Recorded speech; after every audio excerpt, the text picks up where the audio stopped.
ત્રણ અડધી ચા આવવા દેજો ભાઈ. દે યાર. અને શું થયું ભાઈ? હાલેની પાછળ ગઈ.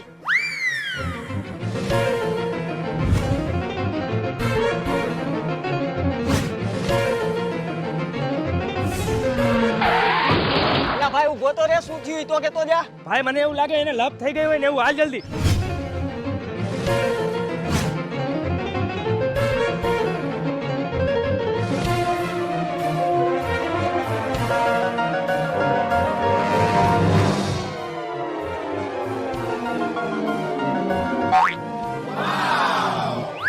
કેમ તમે બે અહીંયા? તું અચાનક થી ભાઈ ગયો ને એટલે અમને એમ થયું તારે ક્યાંક લપ થઈ ગઈ છે એટલે અમે તારી પાસે આવ્યા. અરે લપ કાઈ નથી થાય ભાઈ, મારો મોબાઈલ ચાર્જિંગ માં મૂક્યો તો ને ચાપ પાડતા ભૂલી ગયો તો. તારી ચાપ પાડવામાં હું પડી ગયો.